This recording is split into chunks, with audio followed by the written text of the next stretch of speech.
Hello friends, നമ്മളിപ്പോൾ ഉള്ളത് താമരക്കുളത്ത് പുതിയതായിട്ട് ഓപ്പൺ ചെയ്ത ഒരു ടൂറിസ്റ്റ് സ്പോട്ടിലാണ് കേട്ടോ. വയ്യാങ്കര ചിറയിലെ ഗ്രീൻ ഫോറസ്റ്റ് എന്നുള്ള ഒരു ടൂറിസ്റ്റ് സ്പോട്ടിലാണ് നമ്മളിപ്പോൾ ഉള്ളത്. അപ്പോൾ അവിടെ ഫസ്റ്റ് എൻട്രി ഇപ്പം കണ്ടതാണ്. അവിടെ ആദ്യമേ എഴുതി വെച്ചിട്ടുണ്ട് വാഹനങ്ങൾക്ക് ആ ഒരു ഭാഗത്തൊക്കെ പ്രവേശനമില്ല എന്നുള്ളത് എഴുതി വെച്ചിട്ടുണ്ട് കേട്ടോ.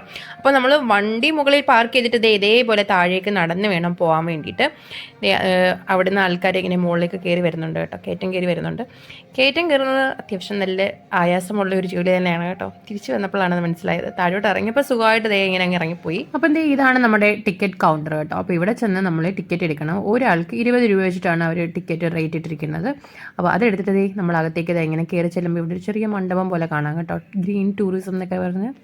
അപ്പം അത്യാവശ്യം നല്ല രീതിയിൽ സെറ്റ് ചെയ്തൊരു പാർക്കാണ് കേട്ടോ. നല്ല ഭംഗിയുണ്ടായിരുന്നു കാണാനൊക്കെ. പക്ഷേ ഞങ്ങൾ വന്നത് കുറച്ച് നേരത്തെ ആയിപ്പോയി. ഒരു 4 മണി സമയത്തൊക്കെയാണ് കേട്ടോ വന്നത്. ആ സമയത്ത് നല്ല വെയിലുണ്ടായിരുന്നു. അതുകൊണ്ട് നടക്കുന്ന കാര്യത്തിനൊക്കെ കുറച്ച് പാടായിരുന്നു കേട്ടോ. അപ്പം ആരെങ്കിലും വരാൻ ഉദ്ദേശിക്കുന്നവരുണ്ടെങ്കിൽ ഒരു 5 മണിയൊക്കെ കഴിഞ്ഞിട്ട് വരുന്നതായിരിക്കും നല്ലത്. കാരണം നല്ല രീതിയിൽ നമുക്ക് റിലാക്സ് ചെയ്തിരിക്കാനും നടക്കാനും ഒക്കെ പറ്റും. അപ്പോൾ നമ്മൾ ഫസ്റ്റ് കുട്ടികളുടെ ആ ഒരു ഏരിയയിലേക്ക് പോവുകയാണ്. അപ്പം നമ്മൾ ആദ്യം എൻട്രി ഫീസ് എടുത്താലും നമുക്ക് ഈ ഒരു പാർക്ക് സെഷനിലോട്ട് കയറണമെങ്കിൽ സെപ്പറേറ്റ് ഫീസ് വേറെ കൊടുക്കണം കേട്ടോ. അപ്പോൾ ഇതാണ് ഇവിടുത്തെ റൈഡ്സൊക്കെ. സാധാരണ എല്ലാ പാർക്കിലും കാണുന്ന പോലത്തെ കോമൺ റൈഡ്സ് ഒക്കെ തന്നെയായിരുന്നു. പിന്നെ കുറച്ച് വലിയവർക്കും വേണ്ടിയിട്ടുള്ള കുറച്ച് എക്സസൈസ് രീതിയിൽ ചെയ്യാൻ വേണ്ടിയിട്ടുള്ള കുറച്ച് ഐറ്റംസ് ഒക്കെ ഉണ്ടായിരുന്നു കേട്ടോ. ഇതേപോലെ പവിക്കുട്ടനെ ഇപ്പോൾ കയറിയിരിക്കുന്ന പോലത്തെ ഈ ഒരു സംഭവത്തിൽ വലിയവർക്കൊക്കെ കയറാൻ പറ്റുന്നതാണ് കേട്ടോ.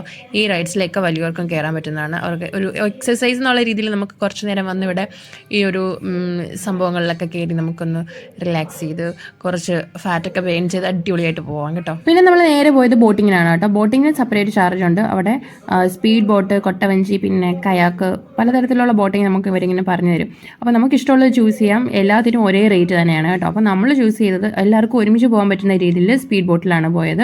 പക്ഷേ പാർട്ടിക്ക് കയാക്കിൽ പോയാൽ മതി എന്നൊക്കെ ഇങ്ങനെ നിർബന്ധം പറഞ്ഞായിരുന്നു. പക്ഷേ സമ്മതിച്ചില്ല, എല്ലാവരോടും ഒരുമിച്ചായിട്ട്. ബോട്ടിങ് ഏകദേശം ഒരു 10 മിനിറ്റ് കൂടുതൽ എന്തായാലും ഉണ്ടാവും കേട്ടോ. നല്ല രീതിയിൽ തന്നെ അവർ നമ്മളെ മൊത്തം ചുറ്റി കൊണ്ടുവരും.